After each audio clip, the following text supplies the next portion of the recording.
nome do nosso Deus, o Deus Todo-Poderoso, o Deus que restaura, o Deus que cuida, o Deus que trabalha em nossa vida, em nosso coração. Senhor, meu Senhor, aqui estamos na tua presença, Senhor. Salmos o quê? 73, versículo 25. Vamos meditar junto? Está escrito assim, Salmo 73, versículo 25. Quem tenho exige mais do que a ti. Que tremendo isso é. Vamos agora para os Salmos, quer ver? O Salmo 3, volta só um pouquinho aí. Salmo 53. Você vai pegar a sua Bíblia no Salmo 53 e nós vamos ler o Salmo 53 até o versículo 4. Bem? Vamos meditar juntos? Vamos lá, Disse o neto do teu coração: não há Deus, tem se corrompido e tem cometido abominável iniquidade. Não há ninguém que faça o bem. Deus olhou desde os céus para os filhos dos homens, para ver se havia algum que tivesse tempo e buscasse a Deus. Desviaram-se todos e juntamente se fizeram imundos. Não há quem faça o bem, não há sequer um. Acaso não tem conhecimento estes obreiros da iniquidade, os quais comem o povo como se comessem pão? Eles não invocam a Deus. Amém? Podem ficar à vontade, irmãos. Irmãos, a lição 2 vai nos apresentar hoje o quê? Que o mundo sem Deus vai de mal. O mundo cada dia, desde quando Adão e Eva, Salmos, quer ver? O Salmo 3, volta só um pouquinho aí. Salmo 53. Você vai pegar a sua Bíblia no Salmo 53 e nós vamos ler o Salmo 53 até o versículo 4. Bem?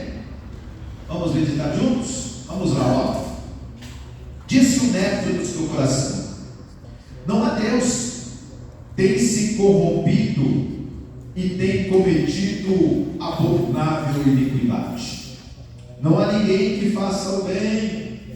Deus olhou desde os céus para os filhos dos homens, para ver se havia algum que tivesse tempo e buscasse a Deus. Desviaram-se todos e juntamente se fizeram imundos. Não há quem faça o bem, não há sequer um. Acaso não tem conhecimento estes obreiros da iniquidade, os quais comem o povo como se comessem pão?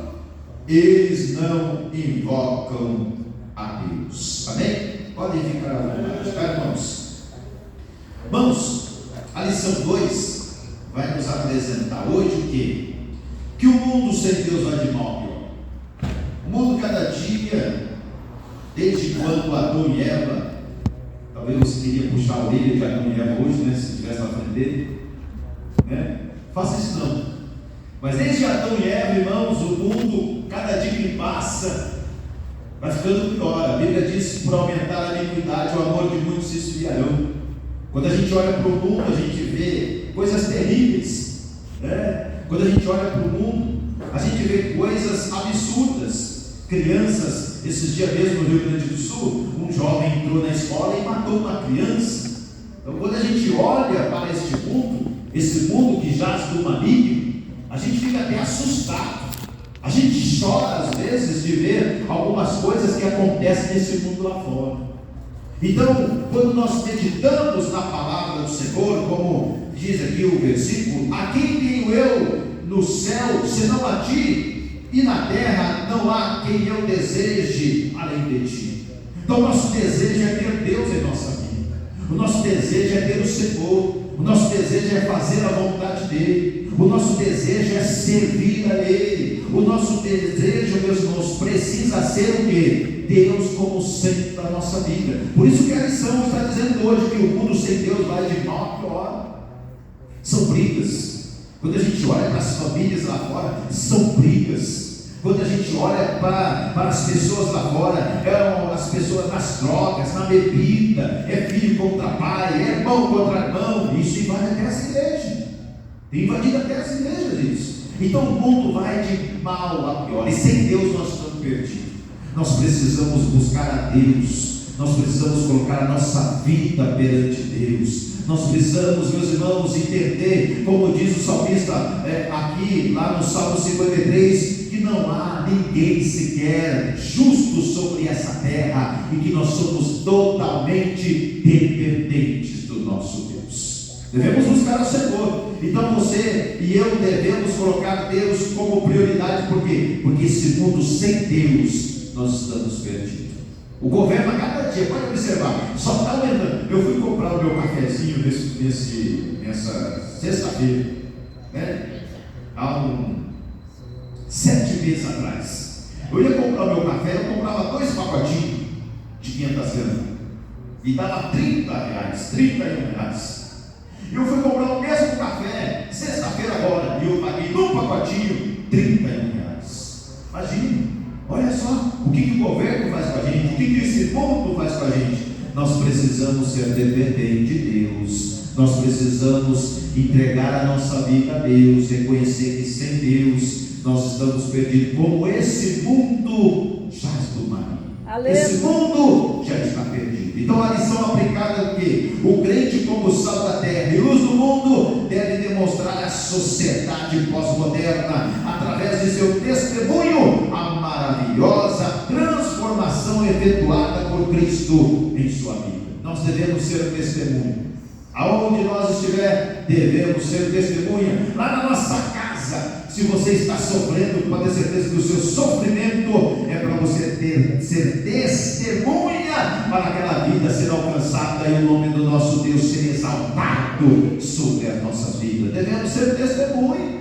Devemos, meus irmãos, confiar no nosso Deus. Então você pode pegar aí a revistinha e fazer um devocional diariamente, nós que sabemos que o mundo vai de mal a pior, e se colocar diante de Deus e fazer uma meditação diária. Por exemplo, Salmo 73, olha o que diz lá, ó: Deus é justo para com o homem. Vocês concordam nisso? Que Deus é justo? Deus foi injusto com alguém aqui? Levante a mão. Deus foi injusto? Ai, que susto que eu estou levando. Deus foi injusto? Não, Deus não é injusto, não. Deus é justo, irmãos. João 3,16. Deus se interessa pelo homem, Deus se interessa por você, Deus se interessa por mim. Na quarta-feira, Jó 31, verso 1 ao 4. Deus acompanha os passos do homem. Deus acompanha a cada passo nosso. Deus vai nos acompanhando. Na quinta-feira, segundo Samuel, capítulo 22, versículo 1 ao 51, Deus fortalece o homem que nele confia. Se você confia no Senhor, Deus vai te fortalecer. Se você confia no Senhor, Deus vai te levantar. Se você confia no Senhor, Deus vai lutar contigo nesta peleja. Mateus, na sexta-feira, Mateus 1, 18 ao 21, Deus se identifica com o homem. E no sábado, Lucas capítulo 15, versículo 1 ao 32, Deus está em busca do homem. Deus está em busca de alguém para salvar. Deus está em busca. E quem que Deus vai enviar alguém, a busca de alguém lá fora? Quem que Deus vai usar para ir atrás dessas almas? Quem? O pastor, né? É o pastor que Deus usa? É todos nós. Se você colocar tudo para o pastor vai morrer. Não, é todos nós. Todos nós. Você tem ido atrás das almas lá fora, tem buscado as vidas, tem falado do amor de Jesus para aquelas vidas lá fora. Fale daquelas vidas, está bem, irmãos? Objetivos da lição, irmãos, olha lá, olha o que está dizendo objetivos da lição. Ao estudar esta lição, você será capaz de enunciar as raízes do pensamento pós-moderno, os pensamentos do que estão acontecendo em fora, das pessoas, resumir os conceitos morais e religiosos da pós-modernidade e contrastar o estilo de vida pós-moderno com a Bíblia, né? Então a gente vai ver o que esse mundo pós-moderno tem feito, tem realizado e tem atingido, às vezes, tentado dizer que a palavra de Deus não é nem mais verdade, é um livro antigo. Não, a palavra de Deus ela é fiel, ela é um livro atual, atualizado. Diz Billy Graham, chega a dizer que a Bíblia é mais atual do que o jornal que vai sair no dia de amanhã. Então nós precisamos crer na palavra do Senhor. Aleluia. É pela palavra do Senhor que nós vamos ter vida, é na palavra do Senhor que nós vamos vencer. Está bem, irmãos? Então essa revistinha, essa lição vai falar sobre o materialismo, a incredulidade, a rebeldia humana, como sendo às vezes a raiz do pós-moderno. É o materialismo. É tão triste quando a gente vê até mesmo os irmãos da igreja que buscam só o material e esquece o espiritual. É tão triste isso. Imagine o mundo. Jesus chega a dizer no livro de Mateus capítulo 6, e um dos versículos, Jesus fala para nós não ser como ímpio. Jesus fala, não seja como os ímpios, como os gentios, que só procuram as coisas terrenas. Nós não podemos, nós viramos às vezes também como essas pessoas materialistas. Esquecemos de investir no reino do céu, deixamos de investir no reino, deixamos de buscar a Deus, deixamos de perseverar. A nossa vida, a nossa comunhão com Deus já não é mais prioridade, não é mais, ficou em segundo plano. Não, irmãos, nós precisamos continuar perseverando. Deus tem que ser a nossa prioridade. Aleluia. Amém? Tem que ser a nossa prioridade. Então esse pensamento predominante aí na pós-modernidade é um tópico que vai ser abordado nessa revista, e nós vamos estudar junto, constitui-se principalmente em negar a Deus. Quantas pessoas têm negado a Deus? Às vezes a gente prega aqui que, olha, Pedro negou a Deus, Judas negou a Deus. A minha pergunta para você hoje: você já negou a Deus hoje?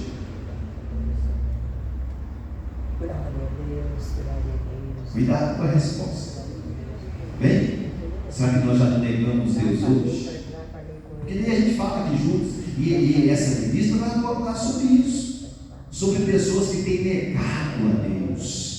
Deus não tem sido mais a nossa prioridade, meus irmãos, e Deus ele precisa ser essa prioridade em nossa vida, certo?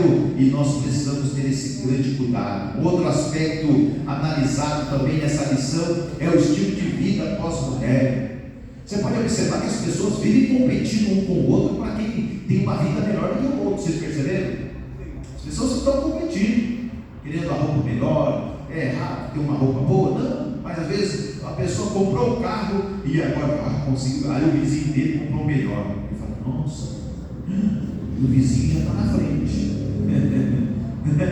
É um mundo que vive competindo, é um mundo querendo ser um melhor que o outro, e esquecemos do Todo-Poderoso, aquele que entregou a sua vida na cruz do Calvário por amor a cada um de Grande nós. Deus. E a gente tem que ter esse cuidado. Então, por estilo, entende-se a maneira do modo de se tratar, comportar-se de uma pessoa ou geração. Ou seja, olha o estilo, olha o nosso comportamento. Será que nós temos sido rude às vezes com as pessoas? Sim ou não? Não, né? Aqui não. Às vezes tem pessoas, às vezes você passa perto, pode ser irmão, pode ser irmão, tá com sorriso. Você passa perto, pode ser irmão, pode ser irmão. Grande Deus. Às vezes as pessoas são rudes, né? Não tem um sorriso, né? Às vezes tem uma dificuldade. Estou dizendo que a gente tem que ficar assim, né? Quem está passando prova, quem está passando prova, às vezes a gente está por dentro, só Deus não tem misericórdia, né? Só Deus sabe. Às vezes vocês olham assim para o pastor e falam assim: esse pastor é o pastor mais feliz de Londrina, né? Vive sorrindo, vive contente. Irmão, mas a gente tem que demonstrar isso para as pessoas, certo? Não pode ser uma pessoa rude. Esse mundo pós-moderno tem deixado as pessoas, pode observar, é um querendo engolir o outro. Vocês já perceberam? Pode observar, esse mundo aí fora está tão perdido que até se você olhar o seu vizinho lá e falar, bom dia vizinho, o vizinho está com a vassoura na sua cabeça, não é verdade? O mundo está assim hoje. Então a gente tem que tomar muito cuidado, o cuidado que a gente tem que ter nesse mundo que jaz do maligno, e eu e você tem que ser o sal da terra, a luz desse mundo, ser a testemunha de Jesus Cristo Nazareno. Amém, meus irmãos? Vamos lá, ó. Aqui na revista vai falar aqui de algumas épocas, tipo Idade Média, Idade Moderna e Idade Pós-Moderna. A Idade Média, religiosa, vertical. Na Idade Moderna, moderna, horizontal. E na Idade Pós-Moderna, estrutura de aço e vidro, ressaltam engenhosidade humana em vez do espírito religioso. Lá no conhecimento, no último, vai falar, ó, restrito aos mosteiros. Isso é lá na Idade Média. Na Idade Moderna, descobertas e revoluções científicas. E já na Idade Pós-Moderna, a desconfiança da razão e da ciência. Hoje, a desconfiança é muito grande da razão, da ciência. Tem muitas pessoas hoje que têm essa dificuldade. A Bíblia está acima de qualquer ciência. A palavra de Deus, a palavra do Senhor está acima de todas as coisas. Vamos lá na introdução do documentário? Vamos lá, ó. Olha o que está escrito lá, ó. Na lição anterior, estudamos sobre os princípios e desafios dos tempos pós-modernos, no tocante às Santas Escrituras, a fé em Cristo e a vida cristã. Vimos que a cosmovisão humana, parte de Deus, determina o modo como o povo em geral vê o mundo. Partindo dessa visão geral, deformada e deturpada, o homem estrutura suas crenças e formula a sua conduta de vida, deixando Deus fora do seu contexto, como se Ele não existisse. As pessoas às vezes deixam Deus como se Deus não existisse mais. Esse mundo pós-moderno, você sabia que às vezes a gente tem que cuidar até nós. A gente está no dia a dia, acorda de manhã e vai trabalhar, e vai. Eu conheço pessoas da minha família, irmãos, que levanta 6 horas da manhã para trabalhar e só chega meia-noite. E essa pessoa vai ter tempo para Deus? Essa pessoa não tem tempo para o Senhor. Esse é o cuidado que nós devemos ter, esse equilíbrio da nossa vida, juntamente com Deus, juntamente com o Senhor, não deixando nosso Deus, não negar o nosso Senhor, não deixando Deus fora do contexto, como se Ele não existisse mais. Você reparou que a nossa vida às vezes está assim? Você já percebeu? Até nós que estamos na igreja, parece que Deus, não é que nós deixamos de Deus não existe, não, mas às vezes nós estamos, é para o trabalho, é comida, é não sei o quê. Às vezes a nossa rotina é a mesma. Nosso dia às vezes tem sido a mesma, na mesmice, e nós às vezes não. Eu mesmo, quando eu ando pelas ruas, eu gosto de mudar as ruas que eu ando. Eu não fico andando no mesmo lugar, eu mudo. Por exemplo, eu vou para Cambé, moro em Cambé. Tem dia que eu vou pela leste-oeste, tem dia que eu vou pela Quintino Bocaiúva. Eu mudo o meu trajeto. Eu gosto de mudar. E às vezes nós estamos na mesmice, nós não mudamos, nós ficamos só naquela medinha. Ali, lá. Irmãos, tem que tomar cuidado. E esquecemos de Deus. Esquecemos. Pensamos às vezes no nosso cafezinho, pensamos às vezes no nosso alimento, pensamos às vezes na nossa família, pensamos às vezes no nosso trabalho. E Deus, aonde fica? Onde nós temos que colocar nosso Deus? Esse mundo tem feito isso. Graças a Deus que a nossa igreja, nós não fazemos isso. Isso é coisa do mundo. Isso é coisa do povo lá fora. Mas nós não. Nós temos dedicado a nosso Deus. Vocês concordam? Sim ou não? Sim. Então tá bem, então vamos lá? As raízes do pós-modernismo. Não, esse tem um pouquinho em cima ainda, né? Então nesta lição, enfocamos principalmente o pós-modernismo como uma filosofia e um estilo de vida. A sua ênfase principal, repita-se, é a exclusão de Deus da história, expressada pelo salmista na leitura bíblica em classe, como vemos nesse salmo, que em numerosos outros passos bíblicos, os adeptos da antibíblica cosmovisão naturalista, embora se declarem sábios, são de mente entenebrecida. Ver cuidadosamente. Aqui tem uns versículos que você pode meditar depois, que você pode acompanhar. Vamos para o ponto 1 agora. As raízes do pós-modernismo. Olha o que está dizendo a revistinha. A Bíblia declara em Eclesiastes 1:9 que nada há de novo debaixo do sol. O que aparece de novidade são roupagens da realidade, que se repete desde que Satanás introduziu o pecado no mundo.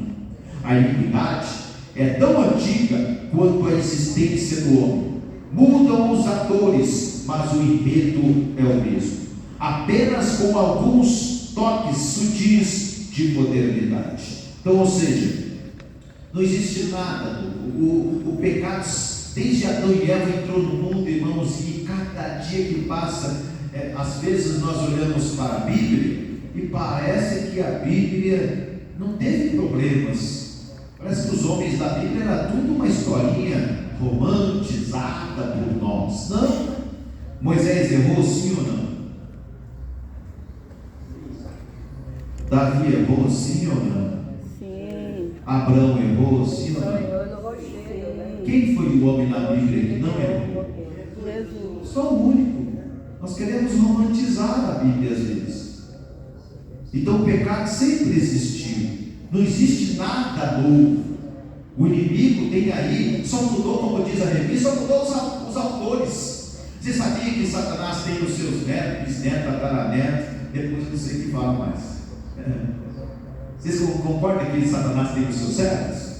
Tem, só muda. Isso. Ele tem os seus servos, aqueles que vai tentar de todo jeito colocar o povo de Deus, até mesmo em situações, em pelejas, que talvez vai entrar o desânimo sobre nós. Nós precisamos perseverar, precisamos crer no Senhor. Olha lá, a número 1, as raízes ancestrais. Assim o pós-modernismo tem suas raízes no Éden, quando o homem rebelou-se contra Deus a fim de fazer a sua própria vontade.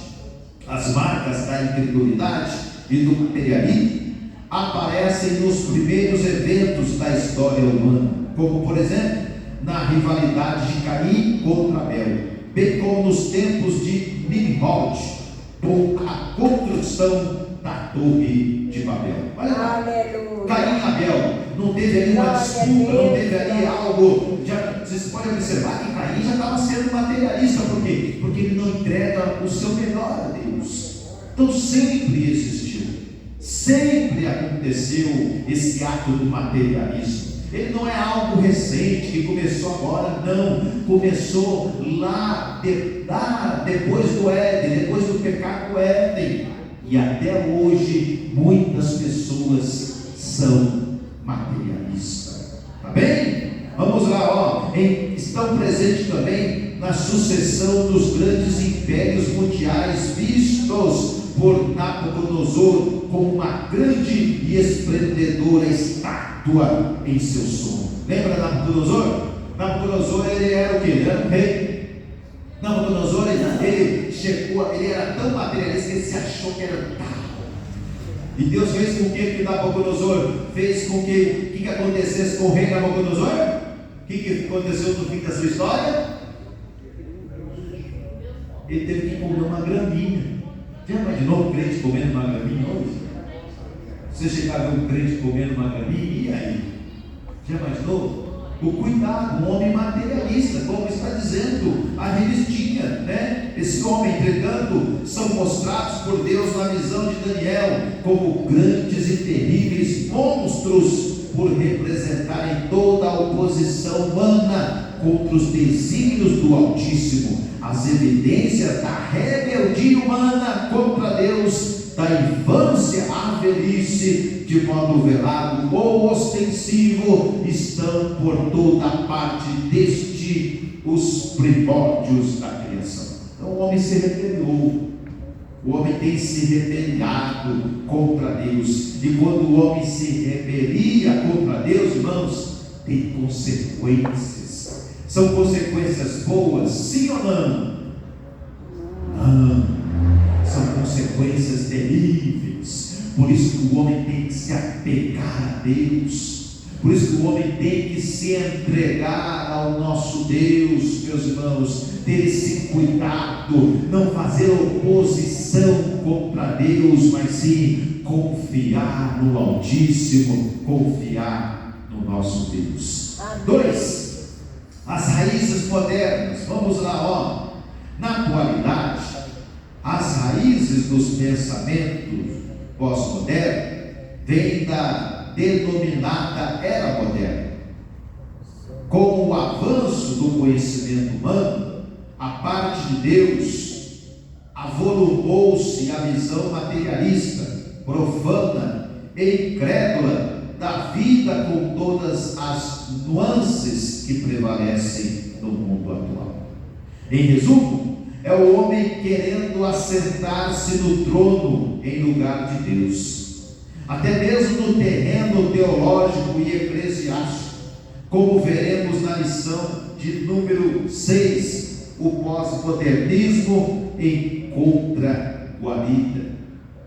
Enquanto houve na era moderna, no âmbito secular, aqueles que prezavam os fundamentos justos, corretos, legítimos, inabaláveis e de inspiração bíblica da cosmovisão judaico-cristã como norma de vida, inclusive alguns famosos cientistas e outros tantos intelectuais. Outros procuravam rechaçar esses alicerces cristãos em nome de uma falsa razão que não admitia lugar para a fé em Deus segundo as Escrituras. Na mente de tais indivíduos, o espírito satânico de soberba, presunção, engano e rebeldia tem um campo para atuar, resultando no quadro que hoje aí está na sociedade geral: sem Deus, sem salvação. Olha essa sociedade que está. Cada dia que passa o povo está longe de Deus. Cada dia que passa o povo está distante. Essa era pós-moderna, essa era que Deus não tem sido mais o centro, o materialismo, o culto à personalidade. As pessoas têm se dedicado tanto, meus irmãos, à sua vida terrena e têm esquecido do nosso Deus. Essa é a era pós-moderna. Essa era que as pessoas aí estão vivendo sem Deus. Deus não tem sido mais o centro da sua vida. Deus tem deixado de lado e o povo só está perecendo. O povo só está sofrendo e não consegue abrir os olhos. Nós devemos abrir os nossos olhos também, para nós não cair nessas tentações do materialismo, não cair nessas situações da idolatria, meus irmãos. Não, nós não devemos idolatrar, não. Deus não aceita que nós idolatramos alguém. Nós devemos servir a Deus. Ele tem que ser o centro da nossa vida, e não esse mundo materialista, esse mundo que nós só pensamos no capital, só pensamos terreno, como este mundo lá fora. Mas nós que servimos a Deus sabemos que o nosso Deus é prioridade, o nosso Deus, na verdade, é tudo que eu e você possa ter, e sem Ele nós também estaremos perdidos como esse povo aí fora. Então devemos perseverar, devemos confiar. Vocês têm perseverado com Deus, sim ou não? Persevere. Está difícil, né? Mas continue perseverando, continue se dedicando, se esforçando. Vamos lá para o 2, a filosofia predominante no pós-modernismo. Olha lá, ó. Qual é a falsa filosofia predominante do pós-modernismo? Quais os conceitos, bem como as consequências desse vírus maldito na sociedade?